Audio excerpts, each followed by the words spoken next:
Saudara-saudari terkasih di dalam Tuhan Yesus Kristus, semoga kita semua dalam keadaan sehat bersama keluarga. Saat ini marilah kita mendengarkan bacaan kitab suci dan renungan harian Senin 12 April tahun 2021. Bacaan pertama. Bacaan dari Kisah Para Rasul.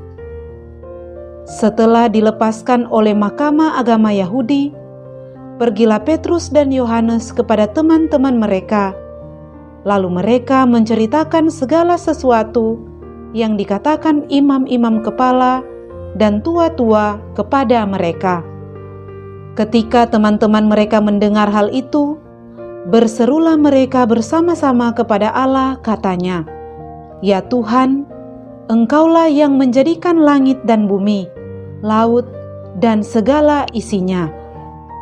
Oleh Roh Kudus dengan perantaraan hamba-Mu Daud Bapa kami, Engkau telah berfirman, mengapa rusuh bangsa-bangsa? Mengapa suku-suku bangsa mereka-reka perkara yang sia-sia? Raja-raja duniawi bersiap-siap, dan para pembesar bermufakat bersama-sama melawan Tuhan dan yang diurapinya. Sebab sesungguhnya telah berkumpul di dalam kota ini Herodes dan Pontius Pilatus beserta bangsa-bangsa dan suku-suku bangsa Israel melawan Yesus, hamba-Mu yang kudus, yang Engkau urapi. Mereka melaksanakan segala sesuatu yang telah Engkau tentukan dari semula oleh kuasa dan kehendak-Mu. Dan sekarang ya Tuhan, lihatlah bagaimana mereka mengancam kami.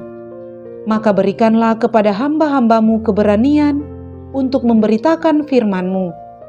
Ulurkanlah tangan-Mu untuk menyembuhkan orang, dan adakanlah tanda-tanda dan mujizat-mujizat oleh nama Yesus, hamba-Mu yang kudus."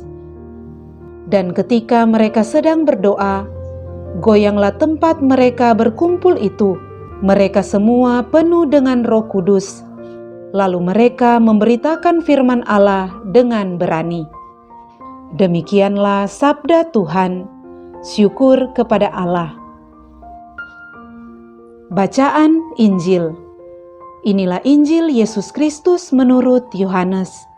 Dimuliakanlah Tuhan. Adalah seorang Farisi yang bernama Nikodemus. Ia seorang pemimpin agama Yahudi.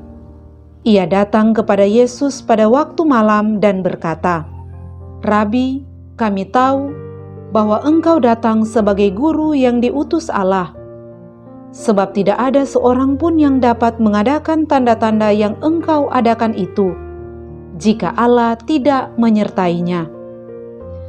Yesus menjawab, katanya, "Aku berkata kepadamu, sesungguhnya jika seorang tidak dilahirkan kembali, ia tidak dapat melihat kerajaan Allah." Kata Nikodemus kepadanya, "Bagaimana mungkin seorang dilahirkan kalau ia sudah tua? Dapatkah ia masuk kembali ke dalam rahim ibunya dan dilahirkan lagi?" Jawab Yesus, "Aku berkata kepadamu, sesungguhnya jika seorang tidak dilahirkan dari air dan Roh, ia tidak dapat masuk ke dalam kerajaan Allah. Apa yang dilahirkan dari daging adalah daging, dan apa yang dilahirkan dari Roh adalah roh. Janganlah engkau heran karena aku berkata kepadamu, kamu harus dilahirkan kembali. Angin bertiup kemana ia mau. Engkau mendengar bunyinya, tetapi engkau tidak tahu dari mana ia datang atau kemana ia pergi. Demikianlah halnya dengan tiap-tiap orang yang lahir dari Roh." Demikianlah Injil Tuhan. Terpujilah Kristus. Saudara-saudari terkasih di dalam Tuhan Yesus Kristus, renungan kita di saat ini diberi judul Dilahirkan Kembali. Saudara-saudari terkasih, kita mungkin pernah tergores pisau atau tertusuk duri. Tanpa kita sadari, lama-kelamaan luka itu menutup sendiri dan pulih kembali. Pernahkah kita bertanya, bagaimana hal itu dapat terjadi?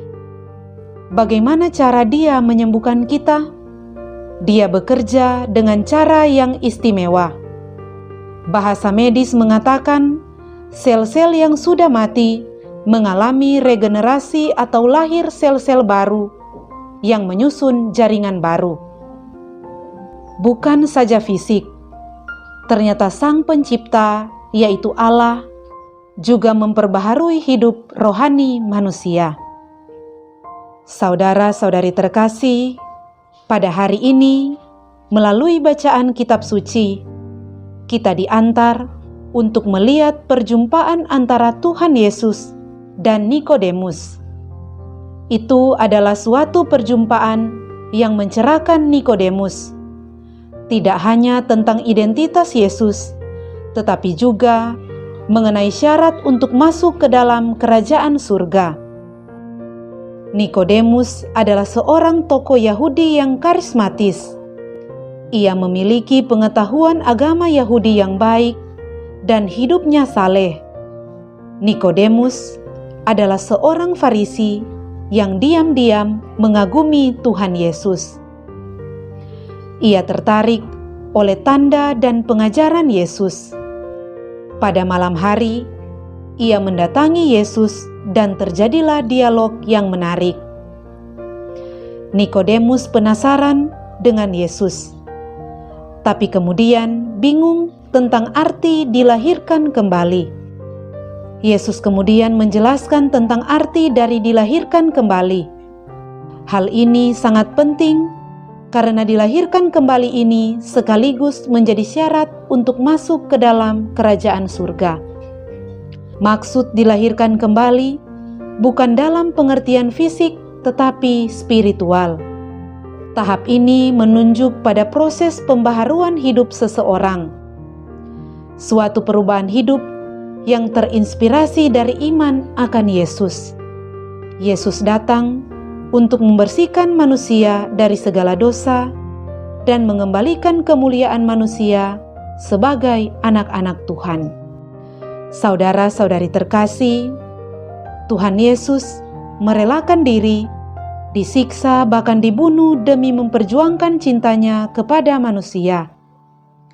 Dan kebangkitannya merupakan bukti kuasa cintanya yang tak terbatas bagi kita.